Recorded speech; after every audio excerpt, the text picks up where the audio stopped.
அனைவருக்கும் வணக்கம். நாராயணாய வித்மிகி வாசுதேவாய தீமஹி தன்னோ விஷ்ணு பிரஜோதயாத்.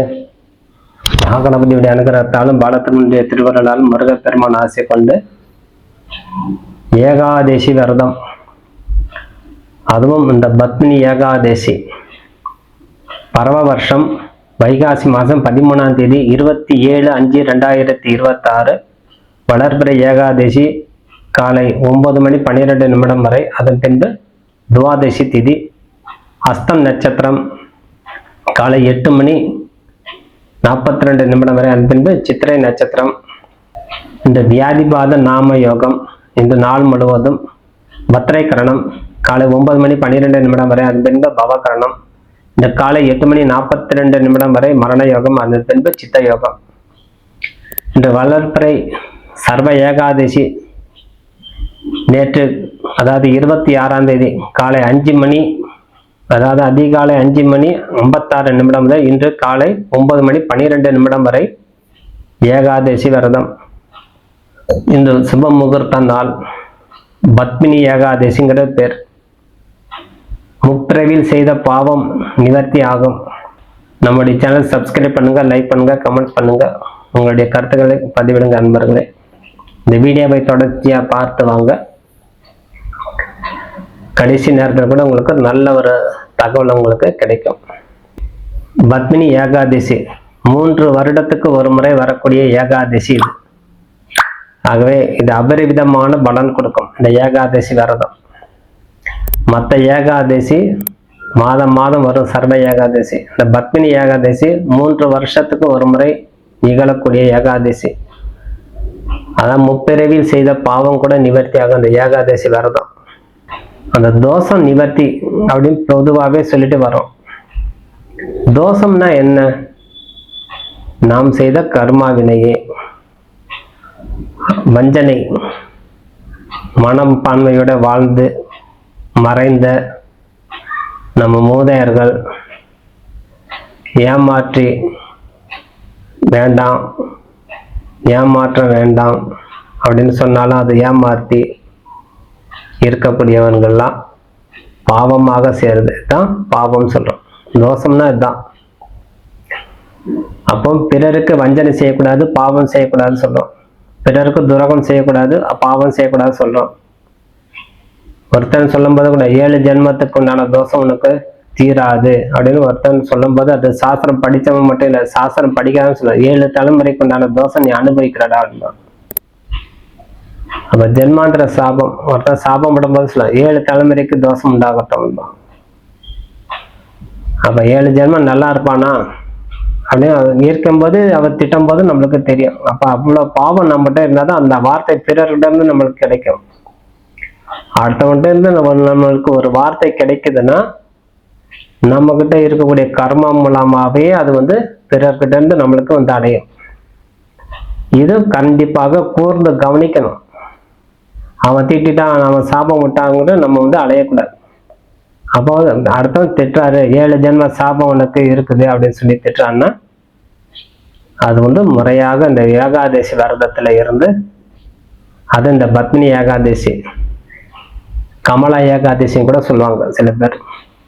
ஆகவே இந்த ஏகாதசி விரதம் விஷ்ணு பகவானை, சைன குளத்தில் இருக்கக்கூடிய பெருமாளை, ஸ்ரீரங்க நாதனை முடிஞ்சா ஸ்ரீரங்கம் சென்று இந்த தினம் குடும்பத்தோட சென்று துளசி மாலையெல்லாம் சாத்தி அர்ச்சனை செய்து வரும்போதும் கேசவா, நாராயணா, மாதவா, கோவிந்தா, திரிவிக்ரமா, பத்மநாபா, தாமோதரா, ரிஷிகேஷா, நந்தநந்தனா இந்த மந்திரங்கள் உங்களுக்கு ஏதேனும், வாசுதேவ கிருஷ்ணா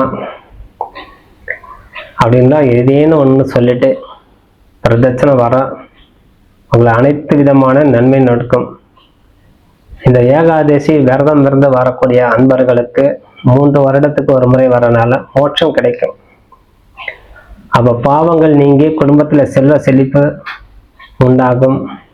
வாரிசுகளுக்கு நல்ல ஒரு அபரிவிதமான வளர்ச்சி கொடுக்கும். நம்ம குடும்பத்துல இருக்கக்கூடிய குழந்தைகளுக்கெல்லாம் இந்த விரதம் இருந்து வரக்கூடியவங்க குழந்தைகளுக்கெல்லாம் நல்ல ஒரு எதிர்காலத்தை கொடுக்கும். இதனால நம்மளுக்கு பலவிதமான நன்மை நடக்கும். குழந்தைகள் நல்லா இருந்தாலும் நம்ம நல்லா இருக்க முடியும். அப்போ அத்தனையும் நம்மளுக்கு கிடைக்கும். பாவத்தை குறைக்கணும். முதல்ல சொல்றது, நீங்கள் ஒரு 100 கிலோ தலைமேல் சுமர்ந்து கொண்டு இருந்தால் மேலும் 1 கிலோ வைத்தால் உங்களால் பாரத்தை தாங்க முடியல சொல்றோம். ஒவ்வொரு கிலோவாக எடுத்துக்கிட்டே இருந்தால் பாரத்தை குறைஞ்சிக்கிட்டே போகும்.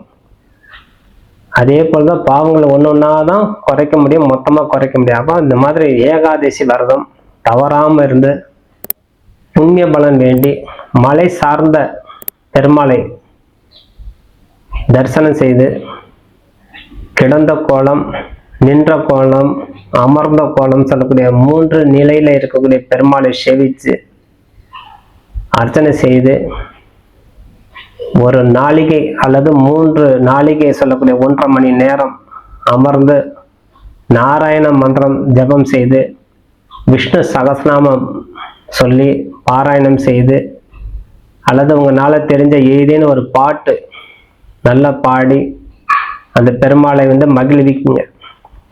அந்த பெருமாள் மகிழ்ச்சி அடைஞ்சாலே உங்களுக்கு அனைத்து விதமான நன்மை நடக்கும். பொதுவாகவே இந்த பத்மினி ஏகாதசி புண்ணியத்தை தேடி தரக்கூடியது. அதனால புண்ணிய நதியில நீராடுங்க. புண்ணிய நதியில நாமனால போக முடியாது, என்ன செய்யறது? உங்க வீட்டுல கங்கா ஜலம் இருக்கா? ராமேஸ்வரத்துல இருந்து தீர்த்தம்லாம் கொண்டு வந்து வச்சிருக்கீங்களா? அத்தனை பாருங்க. அது வாங்கி வீட்டில் நீங்க குளிக்கக்கூடிய தண்ணியில கொஞ்சோண்டு அது சேர்த்து மனதார கங்காதேவி மனதார பிரார்த்தனை செய்து இந்த இல்லத்தில் இருக்கக்கூடிய நீரில் கங்காதேவி வசம் செய்யட்டும் சொல்லி மனதார பிரார்த்தனை செய்து கங்காதேவி கங்காதேவி கங்காதேவி செய்து 3 முறை பிரார்த்தனை செய்து கொண்டு நீங்க குளிக்கும் போது கங்கா ஸ்தானம் ஆகும். ஆகவே இந்த கங்கா ஸ்தானம் செய்து தூய உடைகள் உடுத்தி பெருமாள் ஆலயம் சென்று வழிபாடு செய்யலாம்.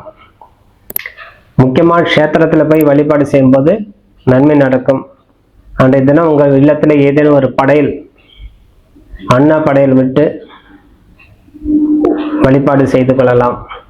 ஏகாதசி விரதத்தில் நம்ம எப்படி அன்ன படையல் பண்றது? அன்றைய தினமே துவாதசி வருவதால் மத்தியான நேரத்தில் தீபாதசி வந்துடுறதால் அன்னப்படையல் வைத்து நீண்ட காலமாக உங்களுக்கு என்ன கோரிக்கை இருக்குது, ஒரு கோரிக்கை அந்த இறைவன்கிட்ட வைங்க. உங்களுக்கு என்ன கோரிக்கை, நீண்ட காலம் என்ன கோரிக்கை உங்களுக்கு இருக்குது? தொழில் நல்ல விருத்தி அடையணும், செல்வம் செல்வாக்கு கொடுக்கணும், நல்ல ஒரு வீடு அமையணும், குழந்தைங்க நல்லா படிக்கணும், அல்லது கல்யாணம் நடக்கணும், அல்லது குழந்தை பிறக்கணும், இது போன்ற பலவிதமான எல்லாம் நல்ல படிப்பு வரணும் அப்படின்னா எந்த கோரிக்கை உங்களுக்கு இருக்குதோ அத்தனை நிவர்த்தி செய்து வாழ்வாங்கு வாழக்கூடிய தன்மை அந்த பெருமாள் உங்களுக்கு கொடுப்பார். நீராஞ்சனம் கொடுத்து இளநீ, பானகம், நீர்மல் போன்றவற்றை படையல் வைத்து தீபாராதனை செய்து வரும்போது மகாவிஷ்ணுவுடைய பரிபூர்ண கிருபாகடாசம் கிடைக்கும். முடிந்தா பத்மநாபனை போய் தரிசனம் செய்துவாங்க. கேரளாவில் இருக்கக்கூடிய பத்மநாப பெருமாள். ஆகவே இந்த பத்மநாபனை தரிசனம் செய்து வரும்போது உங்களுக்கு நல்ல ஒரு பலன் கொடுக்கும். தூப தீபம் நெய்வேத்தியம் சாம்பிராணி புகை நல்லா போடுங்க, நல்ல தூபம் போடுங்க, நெய்வேத்தியம் நிறைய வைங்க. ஆகவே இந்த தினம் உங்களுக்கு பல வகையில் உங்களுக்கு நன்மை நடக்கக்கூடிய காலம்ங்கிறதுனால இந்த பத்மினி ஏகாதசி, கமலா ஏகாதசி, சர்வ ஏகாதசி எல்லாமே ஏகாதசி விரதம் தான். இன்றைய தினம் அவ்வளவு வளர்ச்சி, கண்ணுக்கு அடங்காத எண்ணி அடங்காத பலன், கேட்டதெல்லாம் கொடுக்கும் இந்த விரத காலத்துல. அப்ப அந்த கேட்ட நேரம் இந்த இறைவன் பக்கத்துல போய் நம்ம நிக்கணும். நாராயணா, கோவிந்தா, வாசுதேவா, திருவிக்கிரமா, பத்மநாபா, தாமோதரா, நீயே கதி, உன்னை சரணம் அடைந்தவருக்கு நீ வாரி வழங்குவன் கேள்விப்பட்டோம். உன்னை சரணம் அடைந்தவர்கள் நீ வாரி வழங்கி கொண்டிருக்கிற, என்னை நீ கொடுக்க மாட்டியா? எனக்கு இந்த கோரிக்கை இருக்குது, நிறைவேற்றி கொடு அப்படின்னு இந்த இறைவன்கிட்ட மன்றாடி வேண்டி வரும்போது நம்மளுக்கு அனைத்தும் கிடைக்கும். அந்த நம்ம எந்த அளவுக்கு அந்த இறைவன் கூட நம்ம ஒன்றி போறோமோ அந்த அளவுக்கு நம்மளுக்கு அந்த இறைவன் நம்மளுக்கு வந்து ஆட்கொள்வார். அவர் ஆட்கொண்டால்தான் நம்மளுக்கு நிம்மதியாக வாழ முடியும். போஜன சுகம் சொல்லுவோம் பொதுவாகவே. போஜன சுகம்னா ஐன சைன சுகம் ரெண்டாவது. அப்ப நல்லா சாப்பிடணும், நல்லா உறங்கணும், நல்ல ஆரோக்கியமாக இருக்கணும். இந்த மூன்று நம்ம வாழ்க்கையில வேணும். அப்ப நேரத்துக்கு சாப்பிட்றதுக்கு உண்டான தகுதி நம்மளுக்கு வேணும், நேரத்துக்கு அதாவது தூங்குறதுக்கு உண்டான நேரம் நம்மளுக்கு வேணும், ஆரோக்கியமான வாழ்க்கை வேணும். அப்ப இத்தனை நம்மளுக்கு வந்து கிடைக்கும் போது இறைவன் நம்மளுக்கு ஆட்கொள்வார். அவரே கொடுத்துறாரு. அவரே டைம் நம்மளுக்கு ஒதுக்கி டைம் டேபிள் போட்டு நம்மளுக்கு கொடுத்துறாரு. இந்த நேரத்தில் இந்த வேலை செஞ்சா போதும்னா உங்களுக்கே மனசு சொல்ல ஆரம்பிச்சிடும்.